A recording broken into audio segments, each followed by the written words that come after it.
Good morning, and I'm making this video early on, what day is it? It is in June, and it's a Friday. Sorry, I had to really think about it this morning. I'm still working on my first cup of coffee in the morning.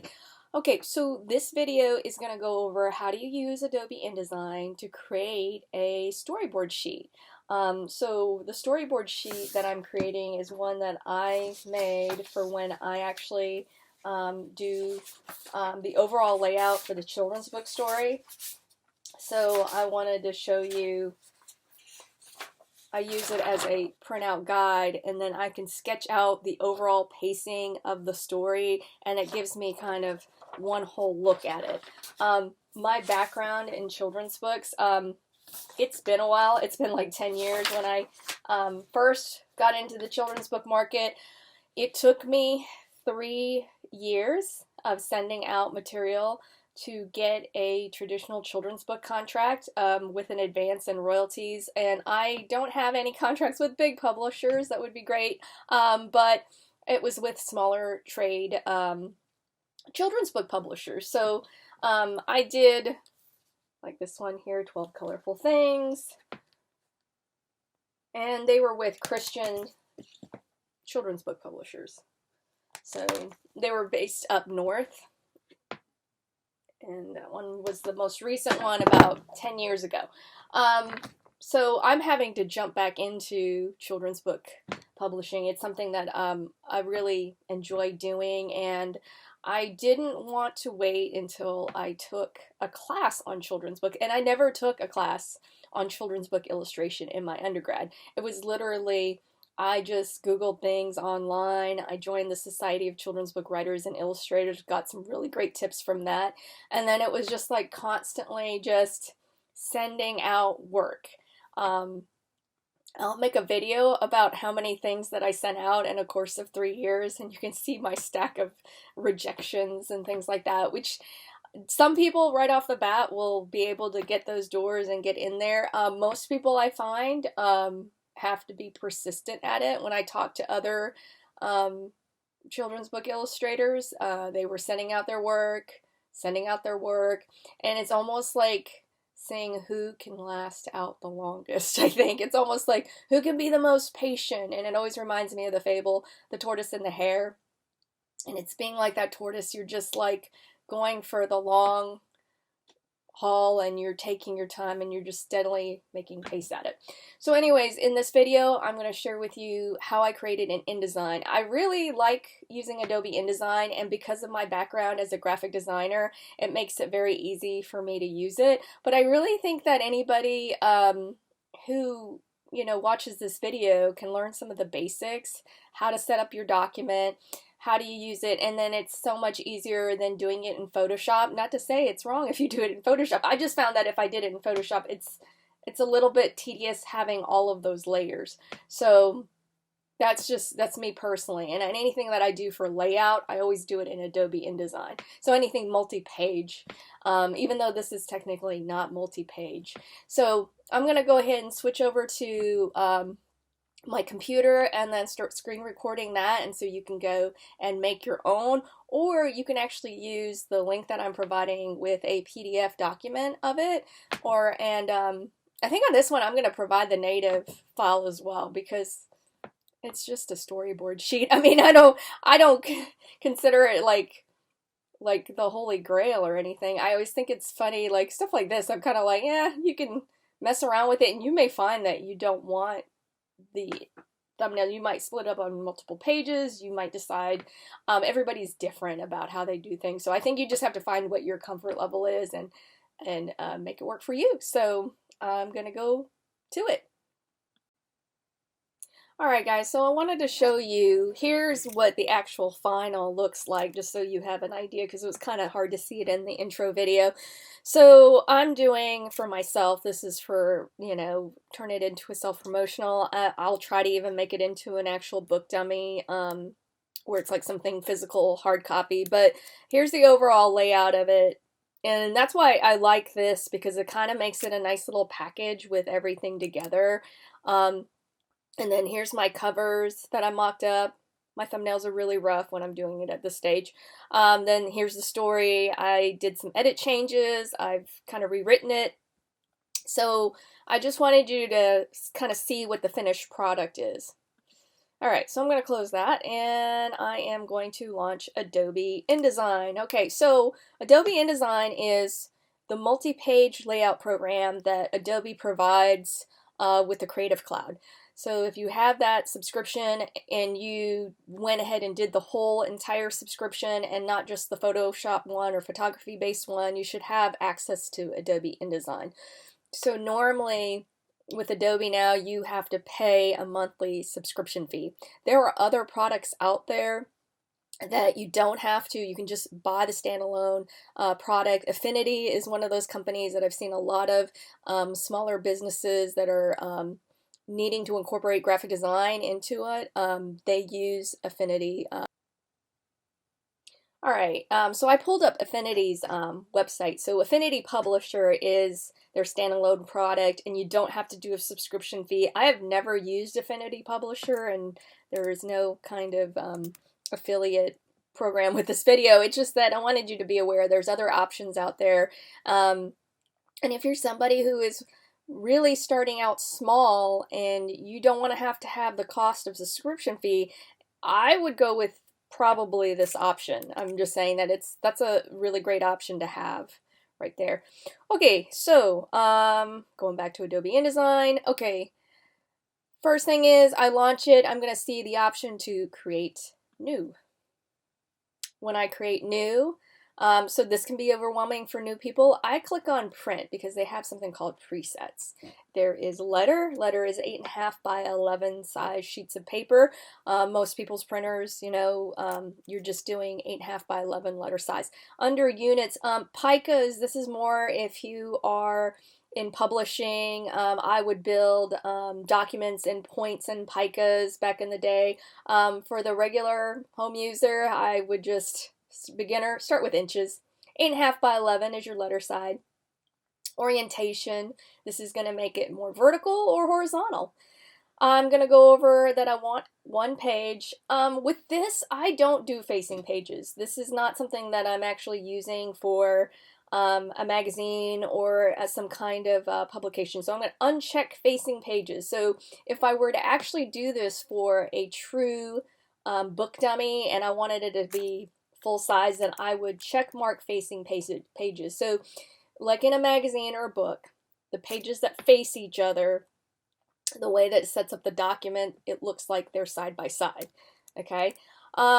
You could set it with a primary text frame. I do not because I'm going to make mine smaller.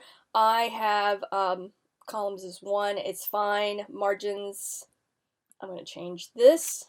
On mine I did 1/4 of an inch. So once you type in 0.25 and I click off of it into another box, it automatically syncs those together. Because you have this little chain right here, it makes all the settings the same. If you don't know what something is, Adobe's been pretty good about if you hover, it's going to tell you what it actually does.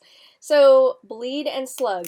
I don't need bleed. Okay, so this is a concept that if you haven't done any graphic design or you're not familiar with publishing, print publishing, basically what bleed is anytime an image extends beyond the edge of the page, we have to add, like traditionally it's 1/8 of an inch all the way around that document, so that, because they have these massive cutters, they're like guillotine cutters that come down and cut right through all those sheets of paper.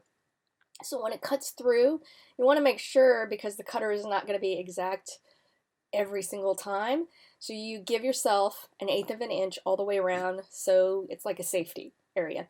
I don't do that for this, so I'm not going to worry about that. I'm not going to worry about the slug. Everything else looks okay, and then I'm going to hit the create button. All right. I'm not going to go through every single setting on here because that would take hours. So let's go over some of the basic parts though. The top here is your menu bar. Whatever tool below here, oh, and then here's this handy home button. So if you ever need to go back to that original window, I could hit the little home icon and I can go back to any of the previous files I had open. Right here is like your control center right here. Whatever tool you have selected, all the options for that tool will pick up right here at the top bar. This is your actual toolbar. This is your document right here. This is your clipboard in the gray where my cursor is going back and forth. Right now I have the pages panel right here, shows me the number of pages. I have 1, and it's based on master page A. I'm going to minimize that by clicking on the double arrows. Okay, let's talk about workspaces. So by default, you're going to probably be in something called Essentials. So if I click on Essentials, see how everything reflows? I'm not a big fan of Essentials because this is like a very minimized version of Adobe InDesign. I like having my control panel here at the top. So what I'm going to do is I'm going to switch it to typography. And I have it set up like this. Any changes that you make as far as with your panels, you can create a actual new workspace and name it. And then see, like mine is Miller Workspace. And then it reflows like this because this is how I like to have my workspace. But I'm going to do typography just because that one's automatically built in and it's going to be easy for you to just select that. Okay, so this is my overall page. If I want to go ahead and draw out a text box, just like a box in Adobe, no, not Adobe, but in like Word or Google Docs, and you need to like create a text frame, I can click on the letter T. It's going to tell me this is by default the font. Okay, this is the point size, and I'm going to left click and I'm going to drag across the top, and then it creates what they call a frame. So the way it works in Adobe InDesign is instead of it's really just a box. And so I think of picture frames. Anytime you want something to appear, it has to be in one of these frames, whether it's a frame for pictures or text. Okay, so here's my blinking cursor like you would see in Word. If I want to center it, the options for centering alignment right here, you would just click on there and see how it jumps to the center. And now I can go ahead and type whatever I want to call it, Storyboard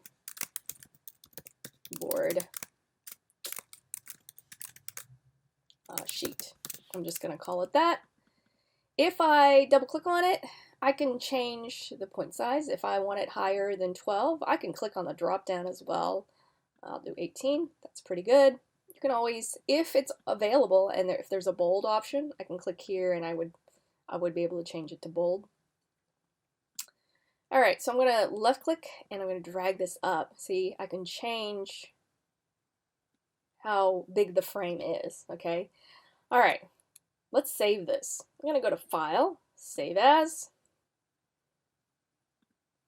I'm just going to go to my desktop and call it Storyboard Sheet. Okay, so down here at the format, I want it to be an Adobe InDesign document.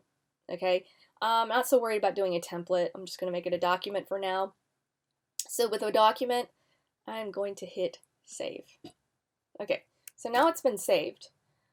All right, so the next thing I want to do is I want to have the same actual squares that I had earlier that gives me the overview of where I can put these images in.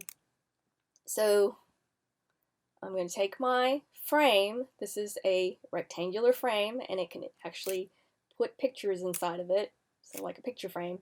And then I am going to go ahead and make my box, my first frame. Okay, so without letting go, and if I hit the right arrow key, look at that, automatically will split this into 3 frames, right? 3 boxes. Okay, so I can tell it's a frame because it's got the big X on it. I can select all these frames at one time and I can come over here, and so this allows me to go ahead and add an actual fill color, or I can actually add a border around it. So I'm going to choose black. So automatically added the black. I can decide how thick that stroke is, okay, that border. I'm going to do 0.5. And you can also have different options, but I just want the solid one. Okay. Boom, like that. So I also like to have a little divider line so you can see where the gutter is. Okay, so the gutter is the space where the pages are bound together. Okay, Usually not good to put anything in the gutter unless it helps the story out. So what I'm going to do is I'm using this line tool right here. So if I hover, it gives you the name of it and the shortcut. So all I have to do is left click and drag. If I hold the shift key down, you're going to make a straight line. If it's a little short, that's okay. I'm going to zoom in. I'm going to use the zoom tool. Zoom in a little bit. I can stretch and drag it just by using my selection tool. I switch to a selection. Okay, so the same thing with the border that you did for your frame. You can give this a thickness of a stroke. So I'm going to make it black. I want it to match 0.5. See, there I got it. Now, if I select just with my selection tool and then I hold the option key, see I get these double arrowheads, I can drag that. And I'm just going to move it so it lines up.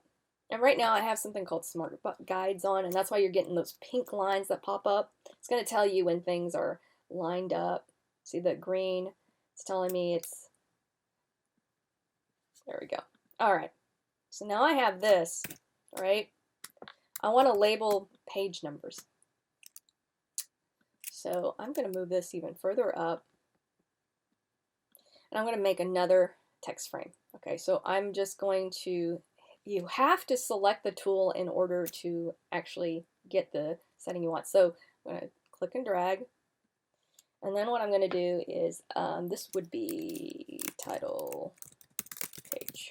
Okay, I'm going to Command A or Control A to select all while you're in the frame.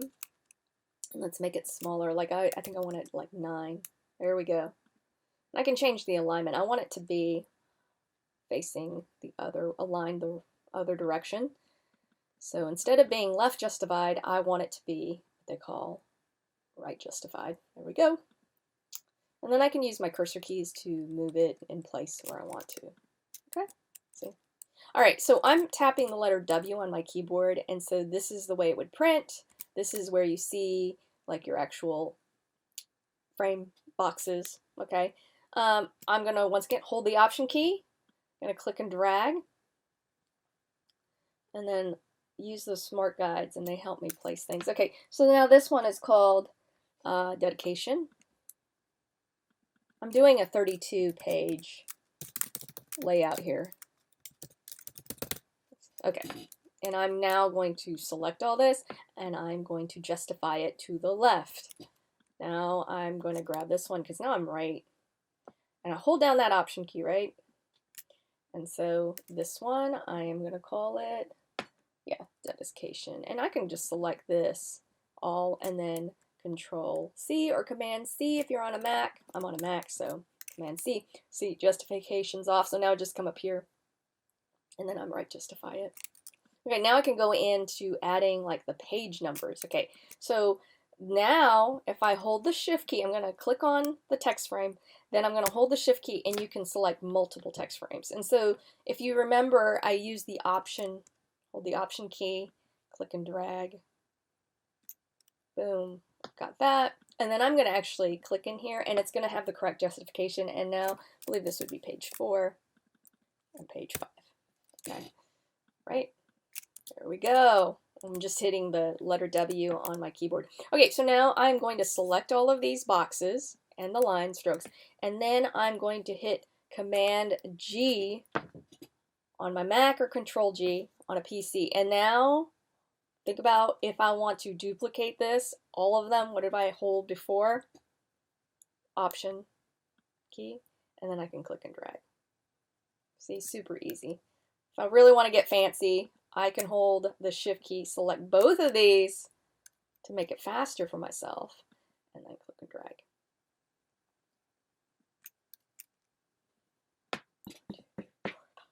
Okay, I'm going to zoom out.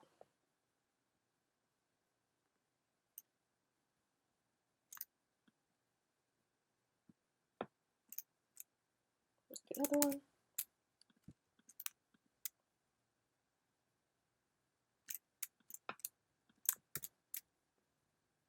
I need one more. Okay. So it looks like I'm a little bit short. So this is what I can do. I can select all of these. I'm going to hit Command G. I'm on a Mac, and then I'm just going to scale this all together. Boom.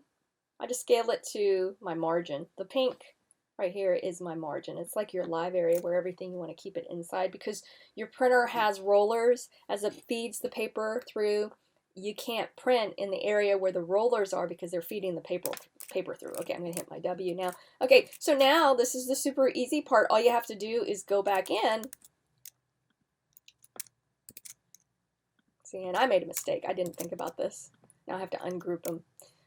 If you want to ungroup something, so if you have it selected, Object, Ungroup. Okay, so what did I forget to do? I forgot, I want a page number right here. So how do I fix that? I'm just going to duplicate this, and then I'm going to change the justification. So I have to use the T because I want to select the type, and then I want to make it left. Okay, so now I can add the page number. Okay, so I'm going to speed up the video here at this point so then you don't have to see, because it's basically the same thing. I can go in on each of these rows, add that other box here. I'm just going to copy it, line it up. And so I'm going to speed through this so you guys don't have to see all of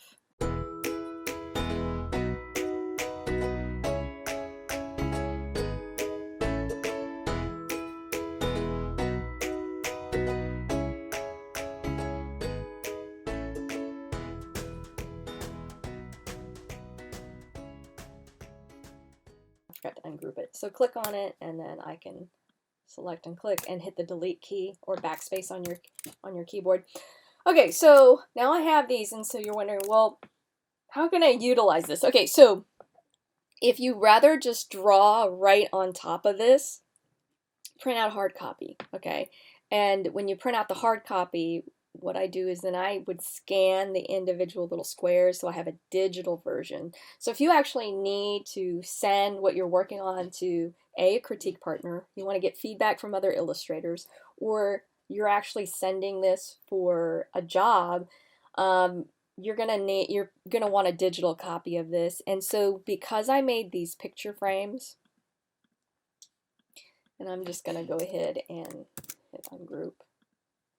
Okay, so this is a picture frame. All I have to do is go to Edit, and I'm sorry, File. I always forget, File and Place. I just want to show you there is a keyboard shortcut. You'll see it right here. So if I hit the Place, I'm going to go to my folder where I have my files and my scans. So there the scan is. So say I wanted to put this cover image here. See, it's going to pop in, and then I get my little preview. So you have to understand the image, I have it selected because I use my here's my direct selection tool and direct selection tool. I always get them confused, but the white one allows you to go ahead and select the actual image, and then I can scale it. So maybe this is a single page, and then see how it fits. And so you can see, and I can move it back and forth if I want to change it to the other side. I'm going to hit Command Z or Control Z if you're on a PC, Command Z if you're on a Mac. But see how I can move it now, and it will, once you see everything laid out, you can kind of see the pacing of it. If I don't want this here, I use the white one, which is your direct selection.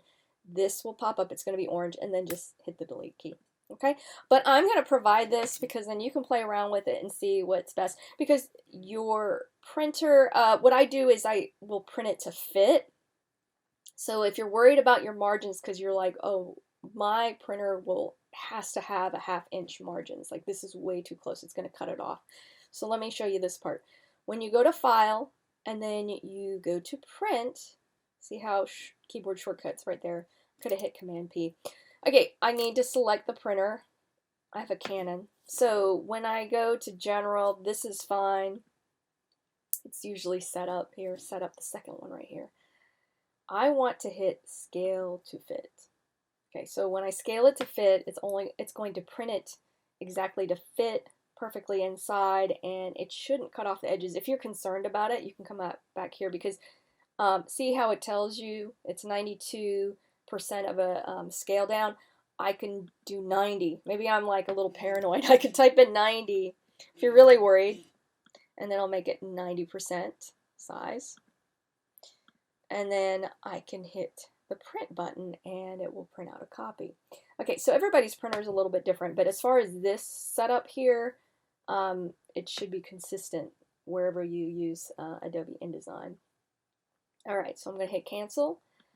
All right, so thanks for watching. I'm going to provide a link to this on my blog or maybe my website. I have to figure that out, but I'll put a link in the description box, and then you can get the native file and you can play around with it. Or if you just want a PDF of this, I'll put a PDF as well because that takes no time to do that. But yeah, I hope this is helpful for your art journey and as far as exploring children's book publishing and illustrating. Also, if you teach high school art and you have students who like commercial art, this is great for them if they want to make their own publications. I mean, when I was teaching high school art, probably one of the biggest things is comic books, manga, comic books, you know, any type of multiple page stories. You can apply this, and it can help your students really see the overall snapshot of how the visuals are going together. Because what I've found is we tend to get really caught up in the details and we don't look at the overall. And then when you don't look at the overall, you kind of realize things aren't consistent, or it doesn't really flow really well together visually. And so this is helpful for me. I'm not saying you have to do it this way. It's just something that I have seen other people online do, but I just made my own. So good luck.